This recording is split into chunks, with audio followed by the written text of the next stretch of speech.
I'm Joyce Henderson, 62 years old, and I dedicated my entire life to raising my daughter Cassidy after her father died. For 30 years, I thought we shared an unbreakable bond until that baby shower. When Cassidy stood up, champagne glass in hand, and declared to everyone, "This is the woman I wish had raised me. She will be the one and only true grandmother to my child." I felt my world collapse. No one even noticed when I slipped away in tears. Where are you watching from today? If you've ever felt the sting of family betrayal, hit that like button and subscribe.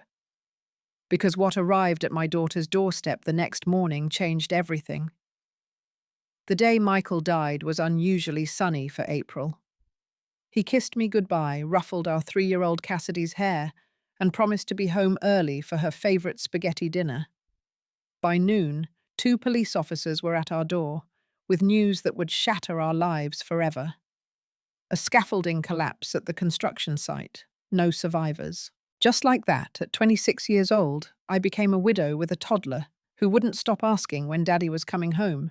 The funeral passed in a blur. Friends and family surrounded us with casseroles and sympathy, but eventually they returned to their lives while Cassidy and I were left to figure out our new reality. The life insurance barely covered the funeral expenses and 3 months of mortgage payments. I had been working part-time as a receptionist while taking night classes toward a nursing degree, but suddenly that path seemed impossible. "Joyce, what are you going to do?" my sister Barbara asked one night after Cassidy had finally fallen asleep. I was sitting at our kitchen table surrounded by bills and bank statements that told a grim story. "Whatever I have to," I replied. What I had to do became clear quickly.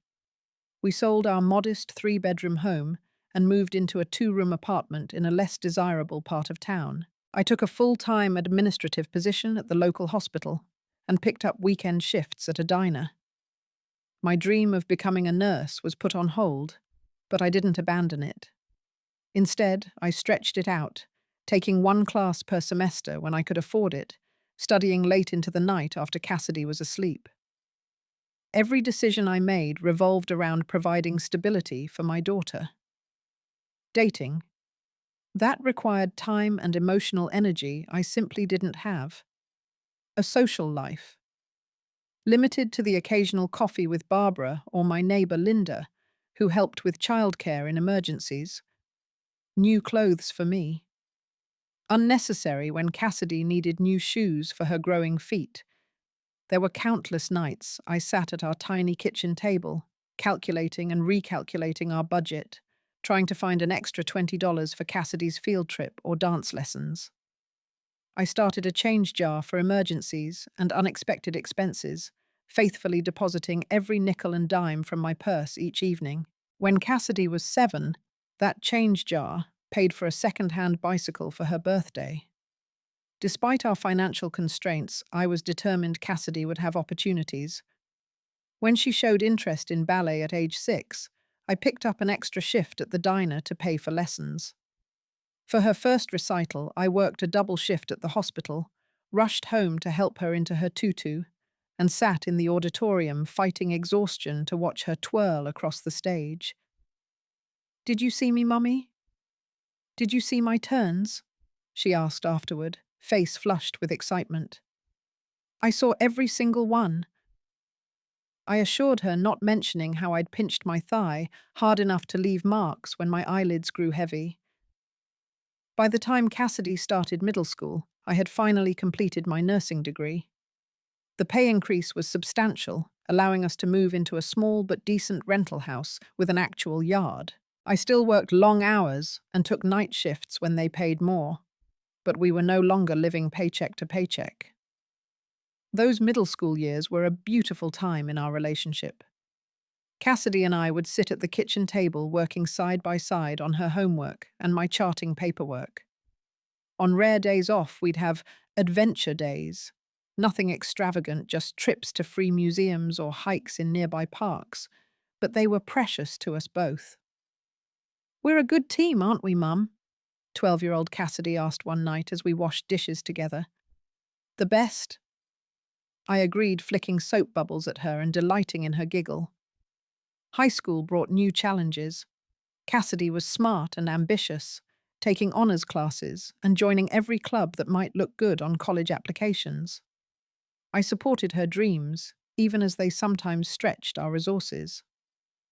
When she needed a laptop for schoolwork, I picked up extra weekend shifts for 3 months. When she made the debate team and needed to travel to competitions, I networked with other parents to arrange carpools when my work schedule wouldn't allow me to drive. I wasn't a perfect mother by any means. There were nights I came home exhausted and short-tempered.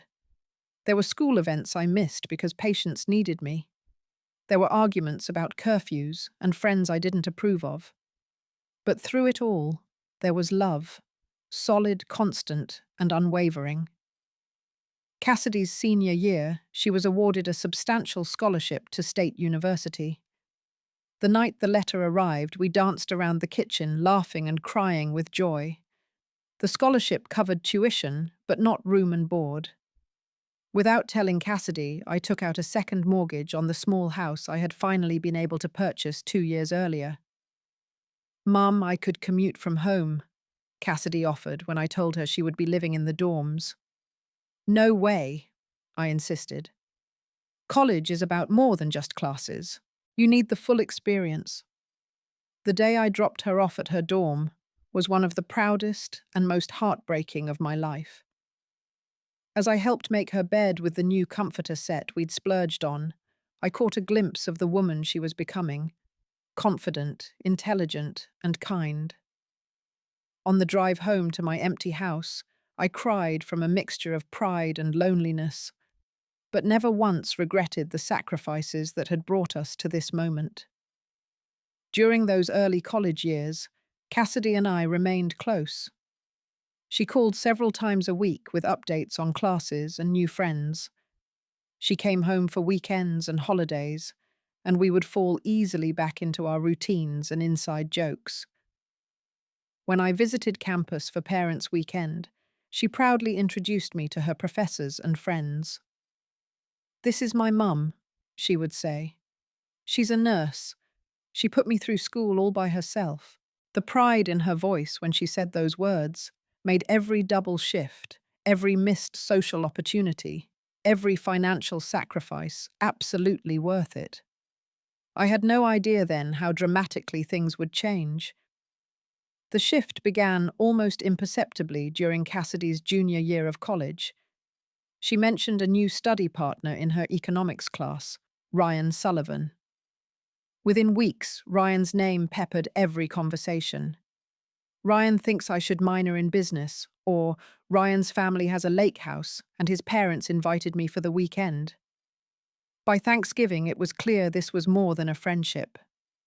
Cassidy brought Ryan home for the holiday, my first introduction to the young man who would become my son-in-law, and to the family that would slowly erode my relationship with my daughter. Ryan was polite, well-spoken, and clearly besotted with Cassidy. He complimented my modest home and the meal I had spent days preparing, but there was something in his manner, a kind of benevolent condescension, that made me slightly uneasy. When Cassidy proudly showed him the photo wall documenting her childhood, he said, "It's amazing what you two accomplished with so little." The comment stung, though I couldn't quite explain why. A month later, Cassidy invited me to join her for dinner at Ryan's family home. The Sullivan residence was nothing short of imposing, a sprawling colonial on 3 manicured acres in the wealthiest suburb of our city. Ryan's parents, Eleanor and Thomas, greeted me with practiced cordiality. Eleanor perfectly coiffed and wearing what I would later learn was a cashmere sweater that cost more than my monthly mortgage payment, gave me a quick air kiss. "Joyce, we're so pleased to finally meet you. Cassidy has told us all about your challenging circumstances." Throughout dinner, served by their housekeeper on china, I was afraid to touch. The conversation repeatedly highlighted the disparities in our lives. Eleanor casually mentioned their annual trips to Europe. Thomas discussed the family business, where Ryan would eventually take a leadership role. They asked about my work at the hospital in tones one might use to inquire about an exotic cultural practice. "It must be so rewarding to help people in need," Eleanor said, in a way that made nursing sound like charity work rather than a profession. I watched Cassidy throughout the evening, noticing how she sat straighter, altered her speech patterns, slightly laughed differently. She seemed to be trying on a new persona, one that fit better in this environment than the one she had grown up with. Over the following months, Cassidy spent more and more time with the Sullivans. She came home less frequently, and when she did, she brought stories of experiences I had never been able to provide her. Sailing on the Sullivans' boat, attending charity galas weekends at exclusive resorts.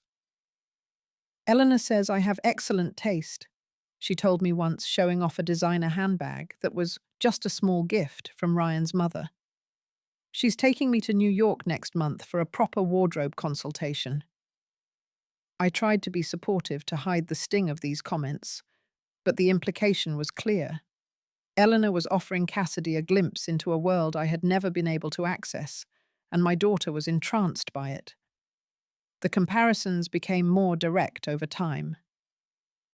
"Eleanor thinks it's important for women to maintain financial independence, even in marriage," Cassidy said during one visit, as though I hadn't modeled exactly that for her entire life. "Or the Sullivans believe in investing in experiences rather than things, ignoring the fact that our limited things had been a result of necessity, not philosophy." Each comment felt like a small erasure of our shared history, a rewriting of our story through the lens of what the Sullivans deemed valuable. Ryan proposed after graduation with a diamond ring that I later learned had been in his family for generations. When Cassidy called to share the news, her excitement was palpable. But so was something else. A subtle distancing, as though she were already aligning herself with her new family. "Eleanor wants to start planning right away," she told me. "She's thinking a June wedding at the country club." "That sounds lovely," I said carefully. "I've been saving for your wedding since you were in high school. I'd love to contribute." "Oh, Mum, that's sweet, but you don't need to worry about it. Thomas and Eleanor insist on covering everything. They want to give us the wedding of our dreams." I swallowed my hurt. "Well, at least let me help with the planning. Mother-daughter wedding shopping is something I've looked forward to." "Of course," Cassidy agreed, but her tone lacked conviction. The wedding planning quickly became Eleanor's domain. She scheduled appointments with exclusive vendors when I was working and couldn't attend. She dismissed my suggestions as quaint or traditional. The wedding grew larger and more elaborate than anything I could have provided, a fact Eleanor subtly emphasized in every conversation. "Joyce, we're so happy to be able to give Cassidy the kind of wedding she deserves," she said during one planning lunch I had rearranged 3 shifts to attend. "Every girl should feel like a princess on her wedding day." The implication that I couldn't have provided this, that my daughter deserved more than I could give, was unmistakable. Cassidy grew increasingly deferential to Eleanor's opinions. "Eleanor thinks the orchid centerpieces would be more elegant," or "Eleanor says ivory photographs better than white."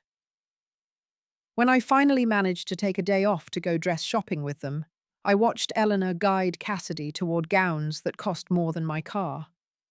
My daughter twirled in front of mirrors in silks and laces, looking to Eleanor for approval, while I sat quietly on a satin settee, feeling increasingly invisible. "What do you think, Mum?" Cassidy asked eventually, modeling a dress that Eleanor had selected. "You look beautiful, sweetheart," I said truthfully. "But the most important thing is how you feel in it."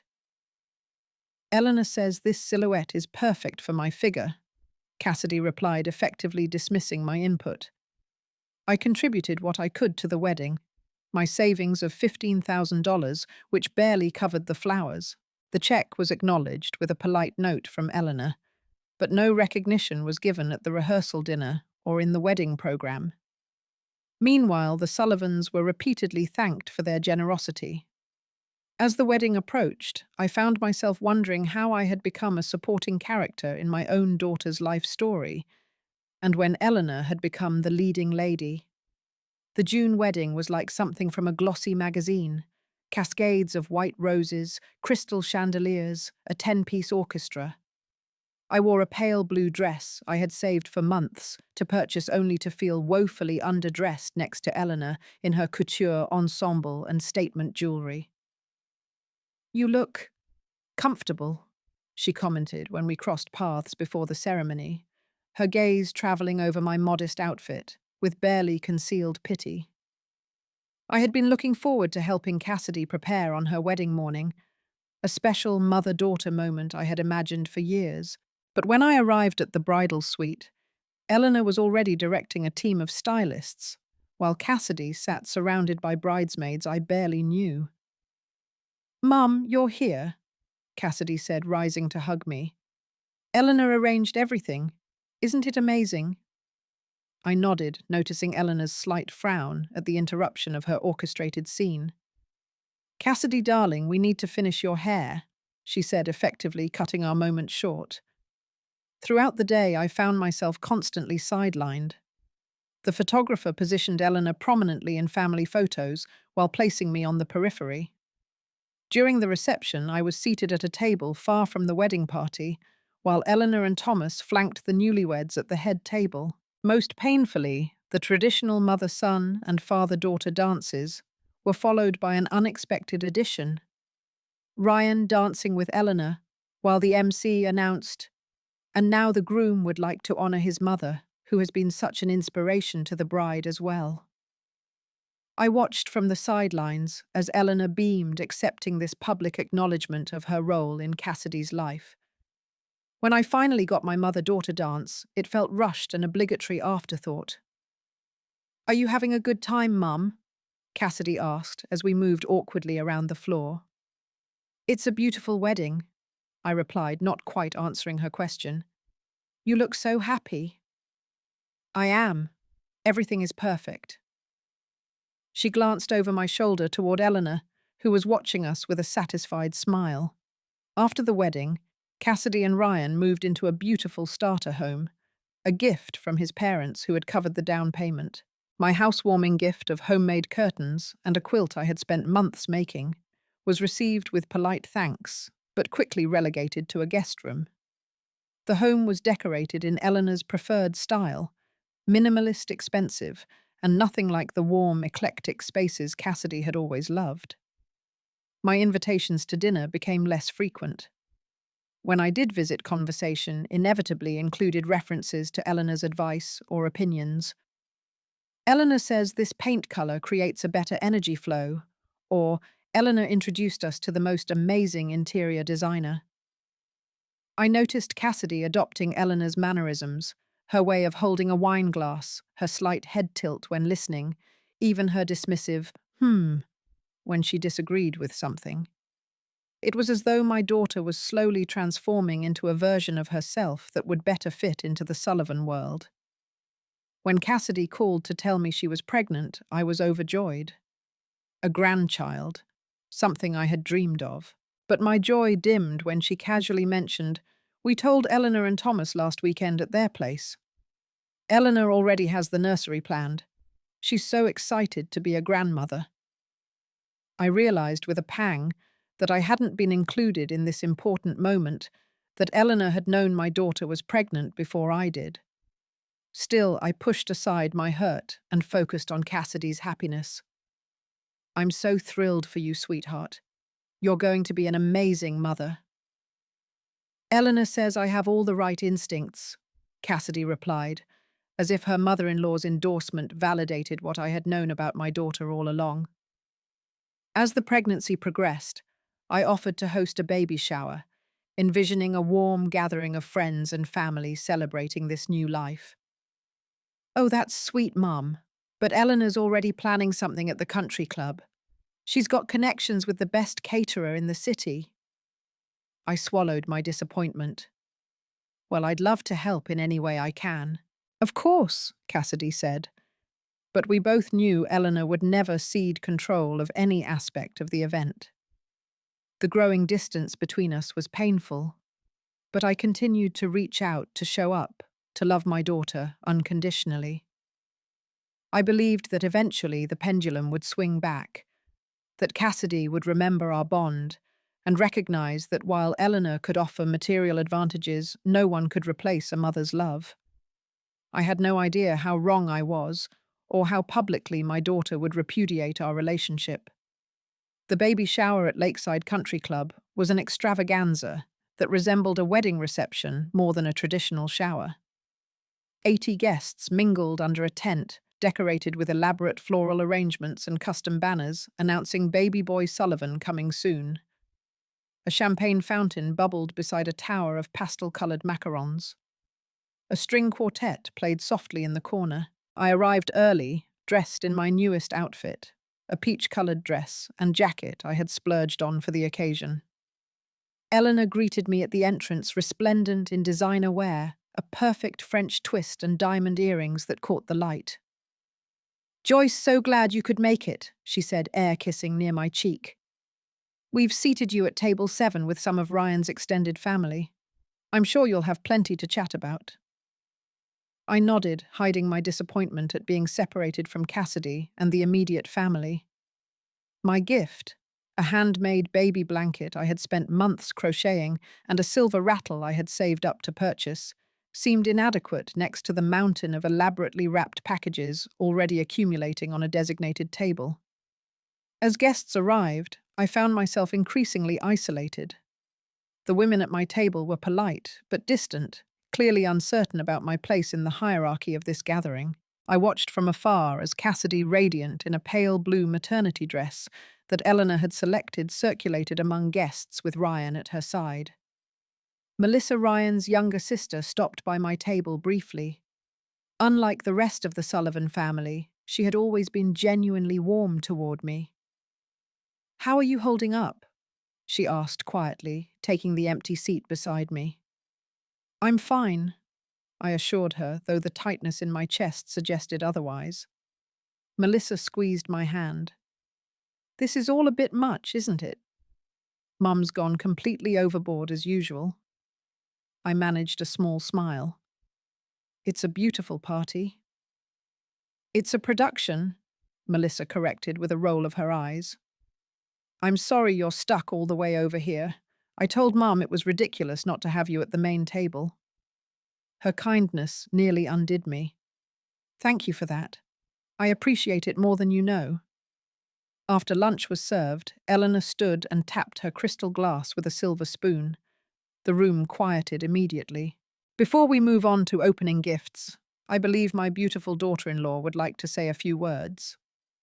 Cassidy rose, one hand resting on her rounded belly, the other holding a champagne flute of what I assumed was sparkling water. She looked beautiful, glowing with the special radiance of pregnancy, but there was something in her expression I couldn't quite read. "I want to thank everyone for coming today to celebrate this new chapter in our lives," she began. "Ryan and I are so blessed to be surrounded by such loving family and friends as we prepare to welcome our son." She paused, her gaze sweeping the room before landing on Eleanor, who smiled encouragingly. "I especially want to thank one person who has become not just a mother-in-law, but a true mother to me." My heart stuttered in my chest. Surely she was about to acknowledge us both. A kind word for Eleanor, followed by recognition of my lifetime of devotion. "Eleanor," Cassidy continued, raising her glass higher, "you have shown me what it means to be sophisticated, confident, and truly successful. The guidance and love you've given me these past few years is something I cherish deeply." Eleanor beamed, nodding graciously as murmurs of approval rippled through the crowd.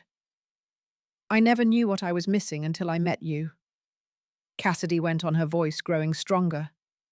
"This is the woman I wish had raised me. She will be the one and only true grandmother to my child." The room fell silent. I felt every eye flicker toward me, then quickly away in embarrassment. The champagne in my hand trembled, spilling drops onto the white tablecloth. my chest constricted so tightly I couldn't draw breath. In all my years of hardship, losing Michael, working multiple jobs, stretching every dollar, nothing had prepared me for this moment of complete devastation. My daughter, the center of my universe for 30 years, had just publicly erased me from her life. After a moment of uncomfortable silence, Eleanor rose and embraced Cassidy, playing the gracious recipient of this unexpected tribute. Scattered applause broke the tension as people rushed to fill the awkward void with noise. I sat frozen, my face a careful mask despite the shattering inside. No one looked directly at me. No one acknowledged what had just happened. Melissa reached for my hand under the table, but I gently withdrew it, unable to accept comfort that might crack my composure. With deliberate movements, I placed my napkin beside my half-eaten lunch. I reached for my purse, tucked neatly beneath my chair. I smoothed my dress, and walked slowly but steadily toward the exit. No one called after me. No one tried to stop me. In a room full of 80 people celebrating new life, my absence went completely unnoticed. In my car, hands gripping the steering wheel so tightly my knuckles turned white, I finally allowed myself to breathe. Ragged, painful gasps that gave way to silent tears. The drive home passed in a blur of grief so profound it seemed to alter the very landscape around me. At home, I moved through my evening routine mechanically, hanging up my dress, washing my face, making a cup of tea I would not drink.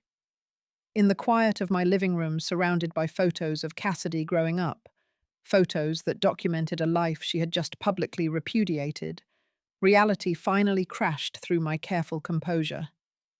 I wept until there were no tears left, until my throat was raw and my eyes swollen.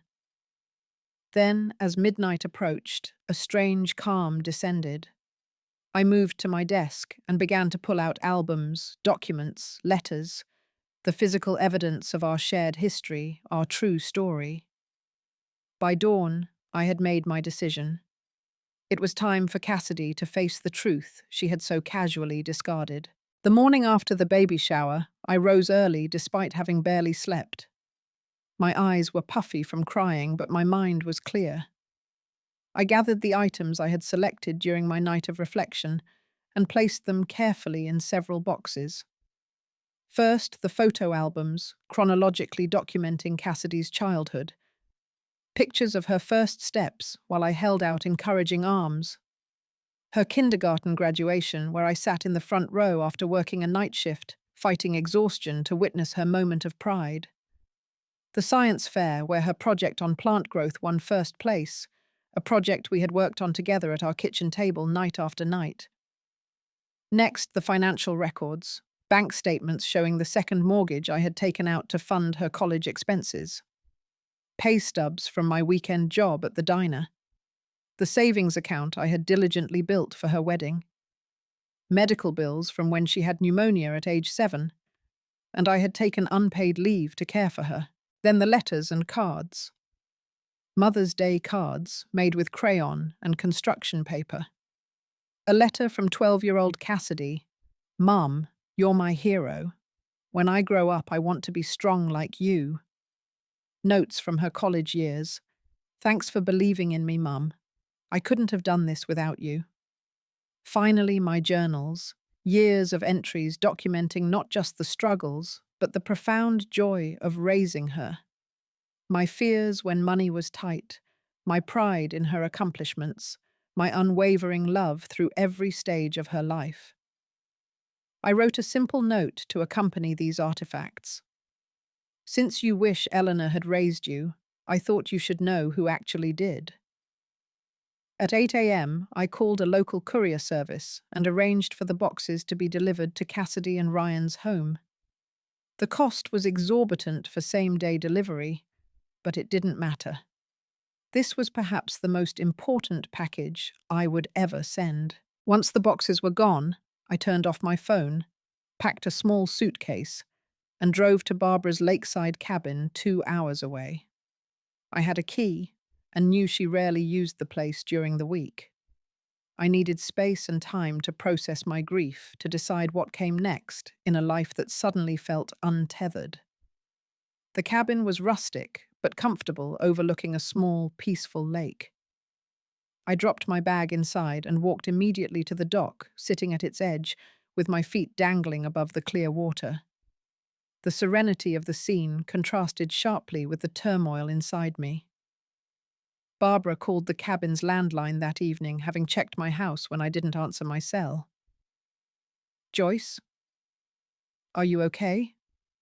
I went by your place and you weren't there. I was worried sick." "I'm at the cabin," I said, my voice sounding distant even to my own ears. I needed to get away. "What happened?" she asked. I told her everything. The baby shower, Cassidy's toast, my quiet exit, and the package I had sent that morning. Barbara's outrage on my behalf was immediate and fierce. She said, "What? After everything you've done, I'm going to call her right now and tell her exactly what I think of her behavior." "No," I said firmly. "This is between Cassidy and me. I just need some time to figure out what happens next." "What happens next is she apologizes on her knees for being an ungrateful brat," Barbara snapped. Despite my pain, I found myself defending my daughter. She's been influenced by Eleanor. And maybe I made mistakes too, putting so much of my identity into being her mother. "Don't you dare blame yourself for this, Joyce. You were an amazing mother. Cassidy knows that deep down. She's just gotten caught up in the Sullivan lifestyle and lost sight of what really matters." After Barbara's call, I sat on the cabin's small porch, watching the sunset paint the lake in shades of orange and pink. For the first time in 30 years, I allowed myself to think about my life not as Cassidy's mother, but simply as Joyce, a woman with her own desires, interests, and possibilities. The next day, I walked in the woods surrounding the cabin, feeling the weight of my grief begin to shift, not diminishing, but transforming into something I could carry differently.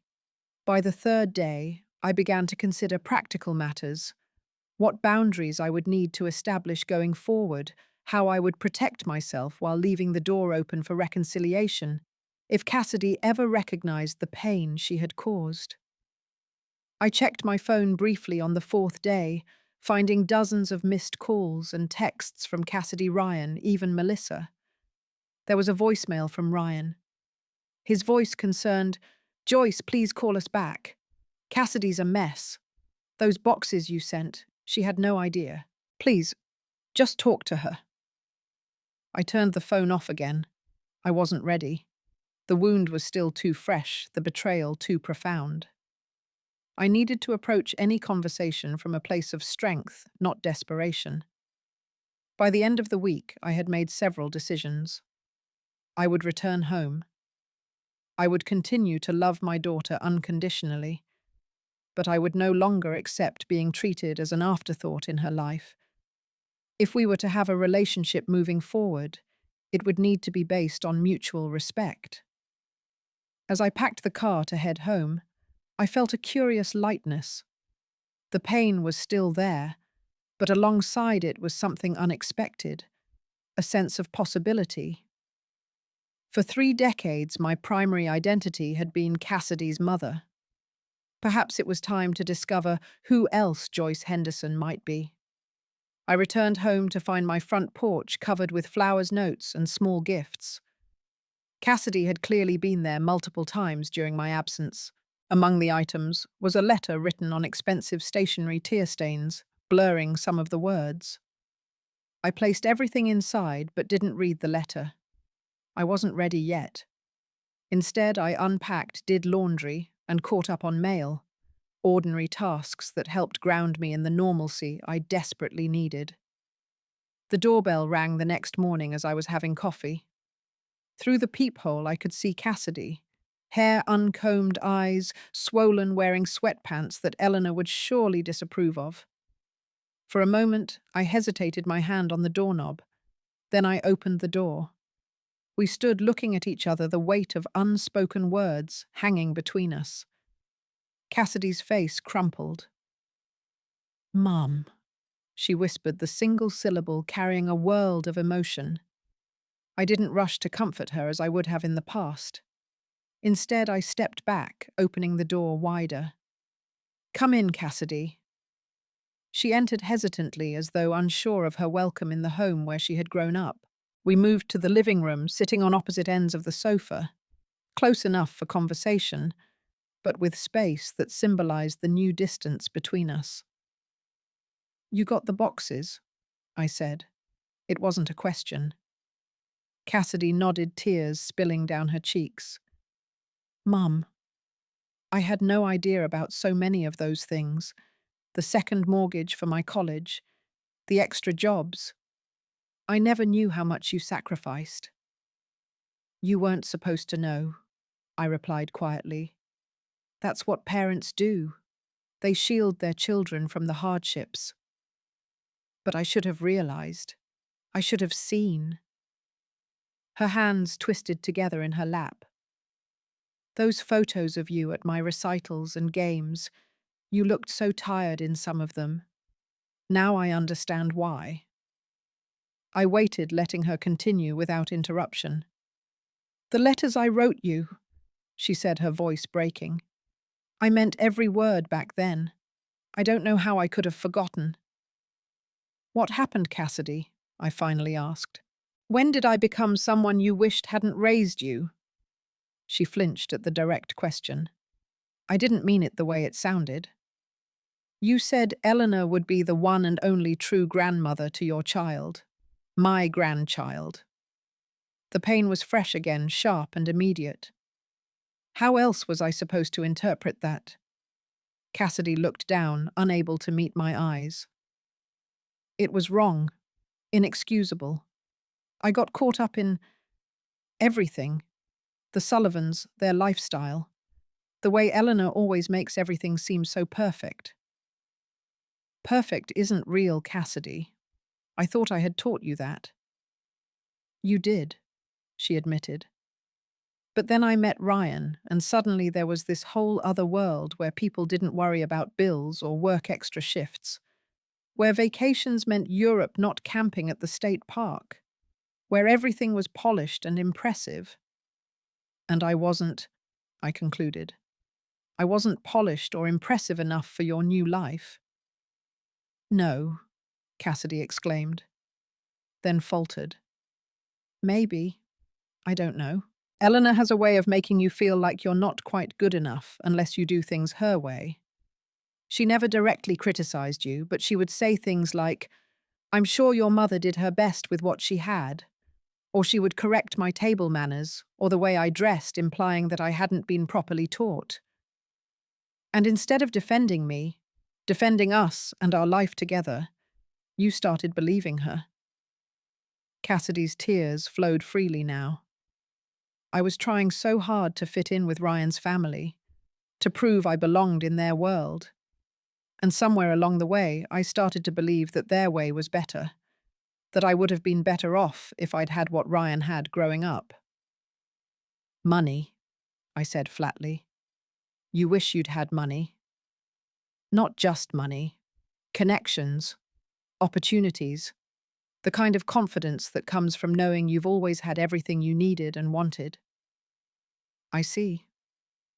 I folded my hands in my lap, controlling the tremor that threatened to betray my emotion. "So when you said you wished Eleanor had raised you, what you really meant was you wished you'd been born into wealth and privilege."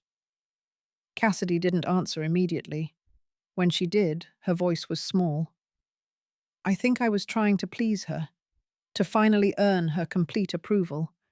She's always held back, just a little, like I'm still not quite good enough for Ryan. And in trying to please her, you publicly rejected me, the person who has loved you unconditionally since the moment you existed." "I'm so sorry, Mum. When those boxes came, when I saw everything laid out like that, I was horrified at myself, at what I'd done, at what I'd said." She reached across the space between us, her hand extended pleadingly. "Can you ever forgive me?" I looked at my daughter.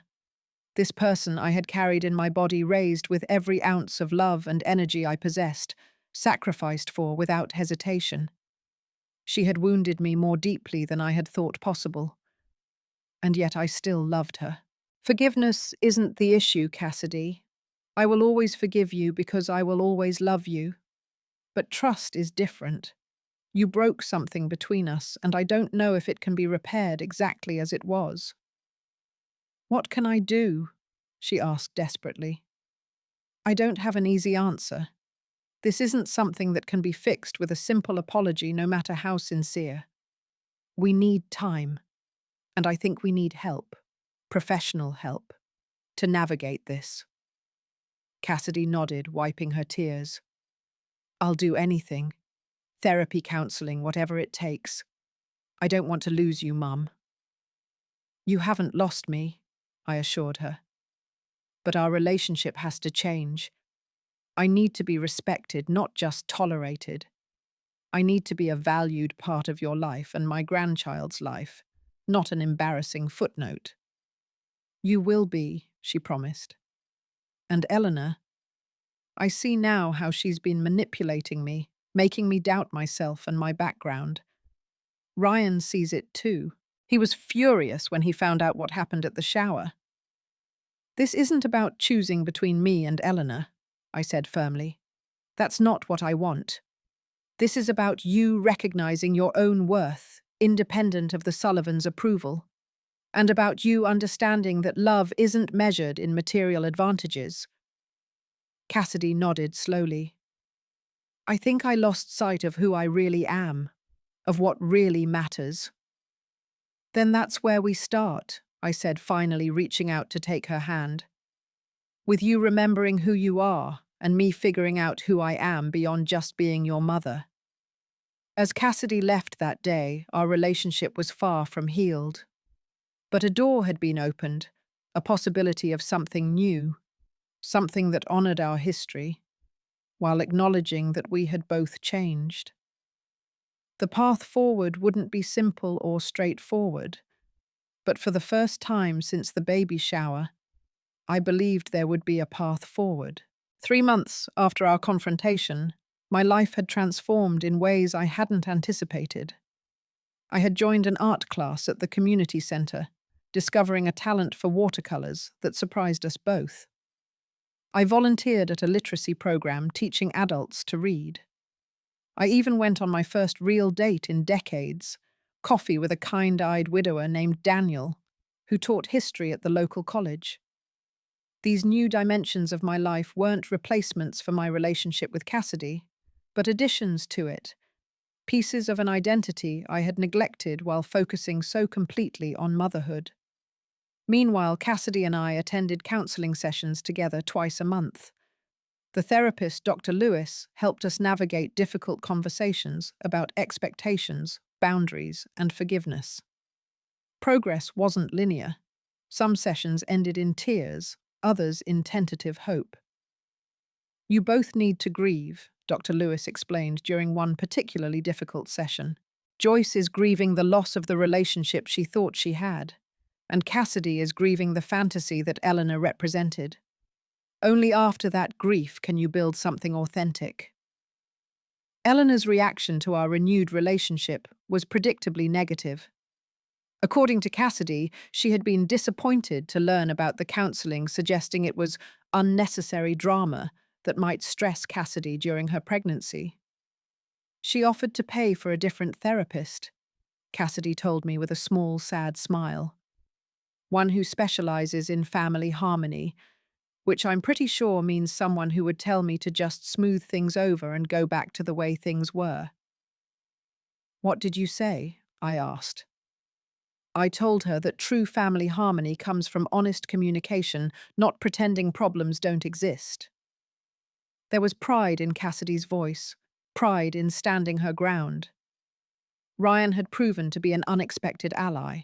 After seeing the evidence of my years of sacrifice for Cassidy, he gained a new perspective on both his wife's background and his mother's behavior. Ryan told Eleanor that if she couldn't respect you, she would have limited access to the baby. Cassidy shared during one of our cautious lunch dates. I've never seen her so shocked. I had mixed feelings about this development. While I appreciated Ryan's support, I didn't want to create a deeper rift between him and his parents. He needs to be careful, I advised. Eleanor is still his mother, and that relationship is important too. That's exactly what makes you different from her, Cassidy observed. You're thinking about what's best for everyone, not just what you want. As Cassidy's due date approached, we reached a delicate truce with the Sullivans. Eleanor's involvement in the baby preparations continued, but was no longer exclusive. When Cassidy and Ryan decided to convert their home office into a nursery, I was invited to help paint and decorate alongside Eleanor. The afternoon was awkward at first, with Eleanor making subtle comments about the practical furniture I had helped select. I suppose it's sensible, though the Italian sets are much more elegant. Instead of retreating into hurt silence, as I might have before I responded calmly.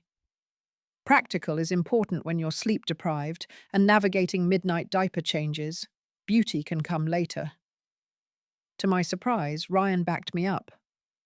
Joyce is right, Mum. We need function over form right now. Eleanor's expression tightened, but she said nothing more on the subject. When Cassidy went into labor 3 weeks before her due date, both families were called. I arrived at the hospital to find Eleanor already installed in the waiting room, directing Thomas to bring coffee and making phone calls to update family friends. Joyce. She acknowledged me with a brief nod. Ryan says it might be a while yet. First babies often take their time. I agreed, settling into a chair with the book and knitting I had brought to pass the hours. The labor progressed slowly. Ryan emerged occasionally with updates, looking increasingly exhausted. During one such appearance, he mentioned that Cassidy was struggling with the pain and considering an epidural, but was nervous about the procedure. Would you like me to talk to her? I offered. I worked in labor and delivery for 5 years. I could explain what to expect. Ryan looked relieved. Would you? She's getting pretty anxious. Eleanor immediately stood. I'll come too.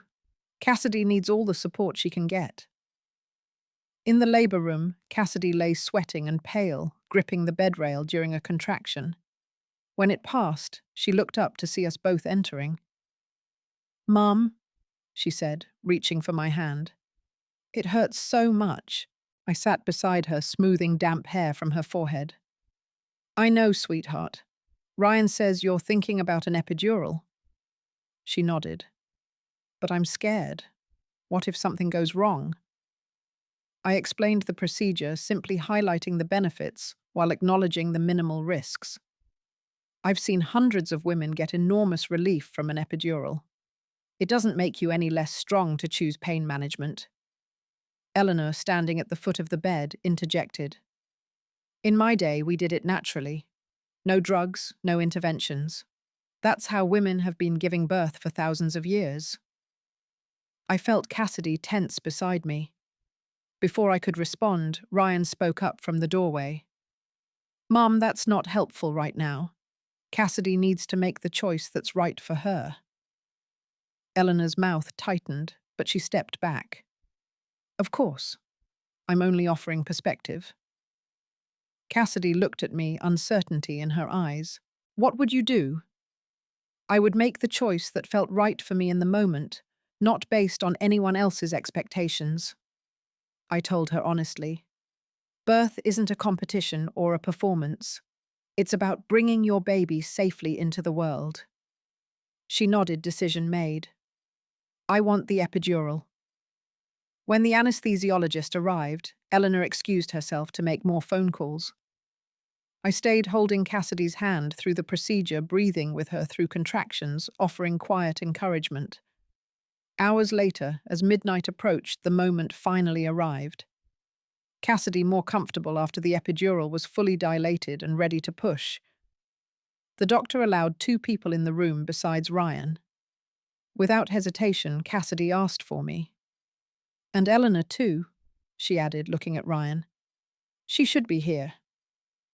Eleanor and I stood on opposite sides of the bed, each holding one of Cassidy's hands as she worked to bring her child into the world. Despite our complicated history in that moment, we were united in our love for Cassidy and the baby she was delivering. At 2:17 a.m., my grandson was born.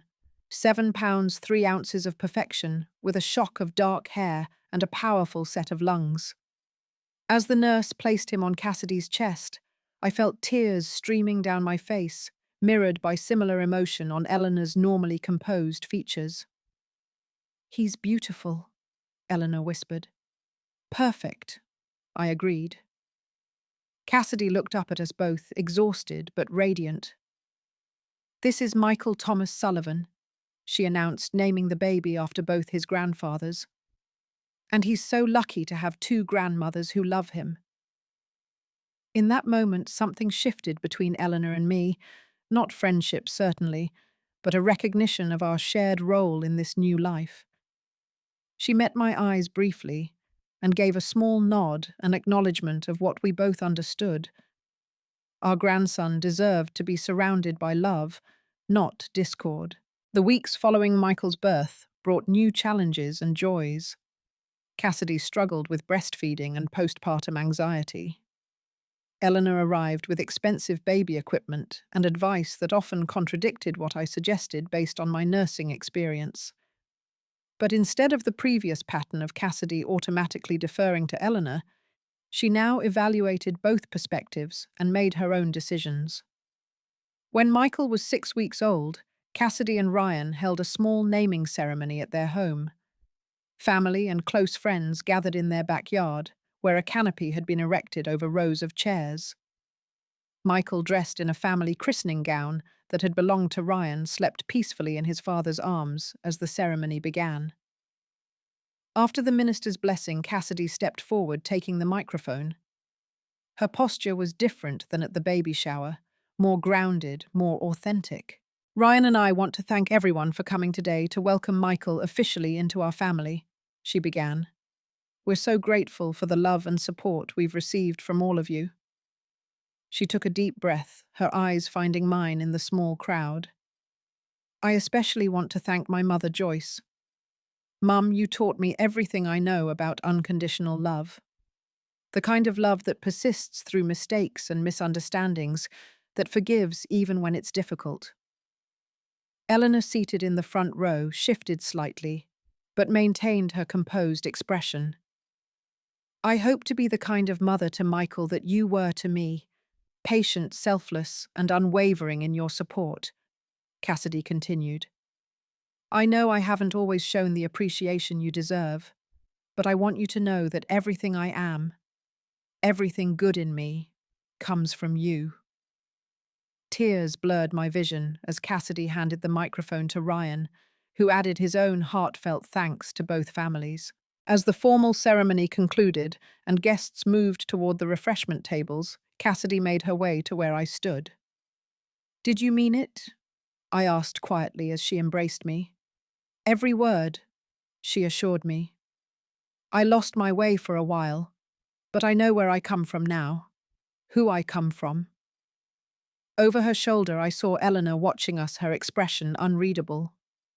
When our eyes met, I gave her a small smile, not gloating or triumphant, but acknowledging the complex role we both played in Cassidy's life. After a moment's hesitation, she nodded in return. Our journey wasn't over. There would be more difficult conversations, more negotiating of boundaries, more learning how to share space in Cassidy and Michael's lives. Eleanor would always be Eleanor, proud, controlling, accustomed to deference. But something fundamental had changed in Cassidy's perception of herself and her history. As for me, I had discovered that there was indeed life beyond motherhood. My art classes continued, and I had recently sold several paintings at a local gallery. My friendship with Daniel had deepened into a companionship that brought unexpected joy to my life. I had reclaimed parts of myself that had been set aside during the all-consuming years of single parenthood. Life rarely gives us perfect resolutions or fairy tale endings. Real healing comes not from erasing past hurts, but from acknowledging them, learning from them, and choosing to move forward with greater wisdom and compassion. The pain of Cassidy's rejection at the baby shower would always be part of our story, but it was no longer the end of our story. Looking at my daughter cradling my grandson, surrounded by both sides of his family, I felt a profound sense of peace. Love, I had learned, was not a competition.